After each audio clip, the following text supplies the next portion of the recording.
알아두면 반드시 도움이 될 만한 경제 이야기, 언젠가는 돈이 될 수 있는 경제 이야기, 남보다 한 발짝 앞서서 배워보는 시간입니다. 천기 누설 시간이고요. 오늘도 인하대학교 경제학과의 천설아 교수님과 함께하겠습니다. 교수님 어서 오십시오. 안녕하세요.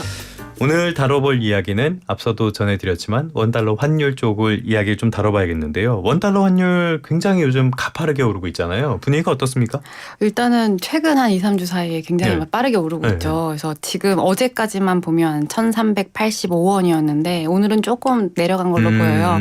그래서 이렇게 지금 이런 숫자를 우리가 언제 봤었나 생각을 해보면 자주 본 것 같은데. 예. 최근 들어서는 1,300원을 예. 자주 넘었고, 그러니까 1,400원을 약간 좀 이렇게 이렇게 위협하는 숫자들은 사실 2022년에 미국 금리 인상 기조하고 우리 국내로는 이제 금융위기 그리고 예. IMF 뭐 이때니까 좀 언론에서 좀 이거 큰일 나는 거 아니냐 이렇게 우려를 많이 하는 것 같습니다. 겁나요.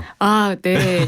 네, 이게 그렇게. 기준금리를 네네. 조정한다는 거는 아주 이것저것 다 빼고 간단하게만 보면은 통화의 가치 자체를 올리는 네네네. 그런 거잖아요. 맞습니다. 그러다 보니까 미국 달러 가치가 막 오르면서 원달러 환율도 치솟는 건데 전반적인 경제 상황 이런 것들을 종합적으로 고려했을 때 어느 정도 환율이 적합하다 이런 것들도 연구된 게 좀 있습니까? 이게 뭐 옵티멀, 최적화된 환율, 네. 이런 것들은 사실은 굉장히 많은 상황이 얽혀 있는 가격 변수기 때문에 우리가 이제 얼마를 타겟으로 해야 경제가 잘 굴러갈 거다. 이제 물가처럼 2% 뭐 이런 예. 숫자가 이제 연구가 돼서 이제 발표된 것들은 사실은 없고. 딱 떨어지는 건 없다. 네네네, 그렇죠. 이게 왜냐하면 이제 상대적인 거니까요. 이제 국내 상황으로만 결정되는 것도 아니고 이게 환율이라는 게 사실은 결정되는 것들이 이게 뭐 이자율도 있겠지만 사실은 각국의 경제 상황 그리고 어떤 기대 심리 그리고 이 경제를 상황을 이제 변화시킬 수 있는 여러 가지 리스크들 이런 것들이 많이 이제 가격에 반영돼서 움직이기 때문에 사실은 가격은 그 상황에 맞게 신축적으로 조정이 되는 거죠. 네. 뭐 정답은 없겠지만은 환율이 오르내린 거에 따라서 유리한 분도 있을 거고 불리한 분들도 있을 거고. 맞습니다. 그런데 뭐 기러기 아빠 같은 분들은 당연히 안 좋을 너무 것이고. 네네. 주변에 좀 있어서 가슴이 아프더라고요. 아무튼 네. 지금 원달러 환율이 지금 계속 오르고 있다는 점, 이 점은 원화가 약하고 달러가 강하다는 뜻이 되는 거잖아요. 네. 이 배경 어떤 게 있습니까? 우선은 이제 상대 국가의 통화 가치 이런 것들의 비율인 거잖아요. 네네. 그럼 우리나라와 이제 미국과의 비교를 통해서 생각을 해봐야 되겠는데 이게 지금 현재 뭐 이렇게 우리나라만의 특별한 상황은 아니다 이런 얘기를 하고 있는 게 이제 2022년 말 이후부터 이제 미국 금리 인상 시작됐을 때 강달러란 얘기를 사실 굉장히 많이 들었었잖아요. 맞아요. 전 세계 돈을 미국이 다 빨아들이는 줄 알았어요. 그래서 우리 고환율, 강달러 이런 얘기를 많이 얘기했었고 이제 그때부터 시작된 금리 인상 기조 때문에 강달러 지속이 됐는데 퀘스천이 있는 거죠. 미국 금리 내리는 거 아니야? 이렇게 했는데 왜 강달러는 지속이 되냐? 그렇죠. 이제 이런 생각이 드는데 이제 최근에 들어오는 뭐 실물 지표, 미국 같은 GDP라든지 어떤 성장 지표들 보면 추가 금리 인하를 안 할 수도 있겠다. 이제 이런 생각이 하나 들 수도 있는 거죠. 여전히 미국의 경제가 강하기 견조하다. 때문에 이런 것들이 하나 있을 때고 이제 곧 일주일이 남았나요? 미국 대선이 있는데 이제 어떤 경제 정책을 끌고 가는 대선의 결과가 좌우될 것인가 이런 게 사실은 반영되고 있는 상황인 거죠. 그분이 다시 돌아올 수 있다. 이제 그런 우려답게 이제 많은 예측들이 많이 베팅 사이트에서 우세하게 드러나고 있는 상황이고 사실은 이제 지금은 금리 인하 기조로 조금 뭐 가는 분위기였지만 이제 만약에 트럼프가 당선이 된다면 사실은 트럼프의 경제 정책 우리가 뭐 크게 몇 가지의 워드로 정리를 해보면 이제 관세를 부과하고 그렇죠. 그리고 뭐 관세 이제 그 자국의 어떤 비즈니스적에는 세금을 감면하고 그리고 이제 또 한 가지 얘기하면 이제 관세로 인한 이제 뭐 어떤 보유무역주의가 다시 돌아오는 거 아니냐. 그리고 이제 세금 감면으로 인해서 어떤 그 수입은 재정적인 여력은 악화될 텐데 어쨌든 써야 되는 상황은 있는 거고 여전히 부채는 많이 있는 거고 그러면 이게 국채를 발행하는 거 아니야? 그러면 이제 국채가 발행하게 되면 사실은 이제 시장 금리와 역외관계가 있기 때문에 그렇죠. 금리가 국채를 발행을 많이 하면은 가격은 떨어질 것이고 맞습니다. 가격이랑 금리 거꾸로 움직이니까 금리 오를 더 것이고 쳐줘야 되는 거죠. 그래서 금리를 많이 줘야 될 텐데 이런 것들을 보면 이제 요즘에는 또 시장 참여자들이 굉장히 똑똑하기 때문에 이거는 사실은 금리 인하는 물론 건너갔다 이런 생각을 할 수 있는 거죠. 그래서 강달러 기조가 강해진 요인들도 사실 있고요. 또 하나는 이제 지금은 사실은 뭐 국제 유가가 오늘은 이제 급락을 했더라고요. 그래서 중동 긴장이 사실은 끝난 게 아니라서 이제 이란이 어떻게 공급이 어떻게 될 거냐 이런 이슈들도 있었고 그러니까 여러 가지 뭐 안 안전자산 선호라든지 이런 것들이 복합적으로 작용하면서 환율이 지금 강달러가 이어지고 있는 국면이다. 이렇게 보시면 되겠습니다. 전반적인 매크로 그러니까 거시 경제 상황 그리고 트럼프의 재집권 가능성 여기다가 지정학적인 리스크까지 네네. 겹치면서 원달러 환율이 오르고 있다. 네. 앞서도 말씀을 해주셨지만은 전 세계적으로 달러를 제외하면은 좀 가치들이 하락하고 있다. 그런데 우리나라가 유독 좀 빠르게 오르는 것 같아요. 네, 어떻습니까? 맞습니다. 그래서 어제 날짜로 보면 이제 주요 6개국의 통화 대비 달러 가치, 달러 인덱스가 올라가 있는 네. 상황인데 이제 구글 파이낸스 이제 통화 환율 비교 지표를 보시면 이제 일본이 사실 6% 정도 절하가 됐고요. 가치가 한국이 한 5% 정도 네. 올라가 나머지는 사실 한 2%에서 한 4% 사이 정도의 절하가 된 거거든요. 그 엔화 약세라는 일본이랑 비슷한 거네요. 네, 그래서 네. 지금 사실은 환율 자체가 오르는 것보다도 얼만큼 빠르게 그리고 얼만큼 많이 이런 오르는 속도와 상승폭과 속도가 문제일 텐데 둘 다 지금 서로 가파르다. 1위를 다투고 네. 있다 이렇게 보시면 되겠습니다. 일본은 그렇다 치고 우리나라는 왜 이렇게 빠르게 원달러 환율이 오르는 건가요? 지금 최근 한 일주일 상황, 네. 뭐 한 열흘까지의 상황을 보면 이제 미국의 기조들은 이어진다고 우리가 가정을 하고 모두 다 동일하다고 전제를 했을 때 네. 우리나라의 3분기 GDP 속보치가 발표가 됐죠. 0.1이었던가요? 네, 맞습니다. 그래서 연초에도 이제 저희가 여러 가지 GDP 얘기를 할 때 그래도 수출은 양호할 거다 이런 얘기를 했었는데 이제 순수출 기여도가 마이너스가 맞아요. 나온 거죠. 네. 그리고 이제 내수가 안 좋다고 했는데 오히려 민간 소비는 플러스로 나왔고 그래서 수출을 믿고 있었던 한국 경제에 이게 수출이 웬 말이냐 이제 이런 움직임이 있으면서 이제 투자자 입장에서는 이게 삼성이 사실은 실적도 안 좋고 이렇게 하니까 이러한 흐름에 대한 사실은 의문을 가질 수밖에 없는 상황이고 서프라이로 사실은 당황 온 거죠. 그래서 어떤 이제 국내의 경제 상황에는 사실은 좋지 않은 지표가 발표됐다라는 게 큰 요인일 것 같습니다. 그러니까 미국 경제는 여전히 탄탄한데 우리나라 경제는 조금씩 흔들리고 있다. 기대했던 수출도 약간 그렇죠. 기대 미치지 못했다. 이런 것들이 영향을 미친 것 같은데 네. 그렇게 본다면은 원달러 환율의 오름세 고공행진 앞으로도 이어질 가능성이 크다고 봐야 될까요? 그러면 이제 추세를 반전시킬 만한 요인이 있을까? 역으로 물어볼 수 있겠는데요. 이제 지금 워낙 가치가 하락하고 있으니까 워낙 가치가 상승할 만한 국내 요인이 있을까? 뭐 이런 거 생각해 보면 GDP가 굉장히 좋게 나온다던가 뭐 기준금리를 사실을 뭐 인상을 할 만한 요인이 있다던가 뭐 이런 것들이 있어야 될 텐데 지금 어쨌든 이제 한 차례 금리를 인하를 단행을 했고 한 번 더 할지 말지 뭐 이런 것들이 남은 거잖아요. 네. 근데 그런 걸 봤을 땐 또 GDP 숫자가 또 안 좋게 나왔단 말이죠.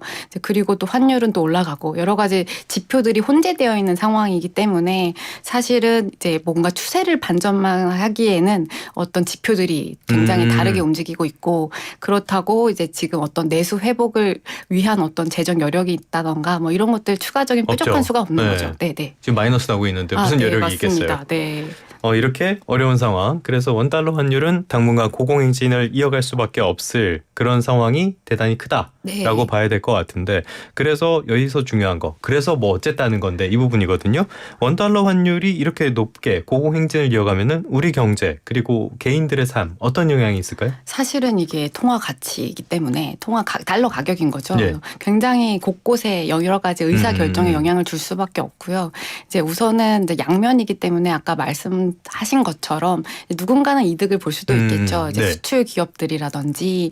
근데 이게 사실은 국내의 수출 구조가 이제 최종재를 파는 구조인데 이제 원자재를 사실은 또 수입을 해야 되는 거죠. 네. 그러니까 환율이 오른다는 얘기는 이제 우리가 원자재 수입, 뭐 에너지라든지 아니면 여러 가지의 부품들을 수입할 때 가격이 오른다라는 의미가 될 테고 그러면 수출과 상쇄가 될 것이고. 네, 그렇죠. 사실은 매출은 높지만 이익은 사실은 그렇게 크지 않을 수도 있는 거죠.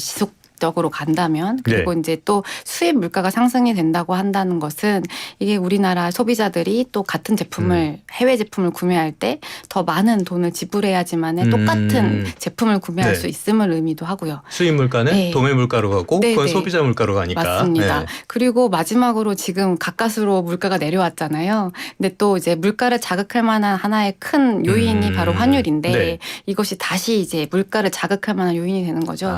그래서 사실은 사실은 이제 국내 경제 사실 환율과 나와는 되게 먼 얘기 같기도 네. 하지만 이게 돌고 돌아 나의 물가에 어떤 그 소비 결정에도 영향을 미칠 수 있다. 네, 그렇게 보시면 되겠습니다. 해외 여행 가는 분들에게만 영향을 미치는 건 아니고요. 네네, 그렇죠. 예전에는 수출 기업들에게는 유리하다라는 평가가 많았는데 이제는 그렇지도 않다라는 말씀까지 해주셨고, 그러면은 이런 상황이 계속 이어진다면은 물가가 계속 흔들리게 될 것이고 한국은행이 통화 정책에서 금리를 내리거나 이런 결정을 하기도 어려워지겠네요. 네, 얼마 전에 지금 IMF 월드뱅크 뭐 간담회가 있는 것 같은데 예. 총재가 발언을 했죠. 지금 그동안에 고려하지 않았던 환율이 새로운 금리의 결정의 변수로 떠오르고 있다라고 어젠가요? 언급을 한 걸로 알고 있거든요. 어젠가 그젠가 아무튼 네. 이번 주에 봤어요. 네, 언급을 한 걸로 알고 있는데 사실은 이제 우리가 금리를 결정할 때 또 이제 단골로 나오는 물가는 어떤가, 경기는 어떤가, 뭐 네. 이런 것들을 생각해보고 환율까지 고려하고 여기에 이제 금융의 안정성까지 고려를 할 텐데. 한국은행 보면 1조 2항의 금융 안정. 네, 맞습니다. 그래서 물가는 내려왔고 이제 경기는 안 좋고 뭐 이런 상황에서 이제 환율이 갑자기 급등하게 되면 사실은 다시 물가를 자극할 수 있는 요인이 되고 있거든요. 될 수 있거든요. 그래서 이게 사실은 고민이 많이 될 것 같아요.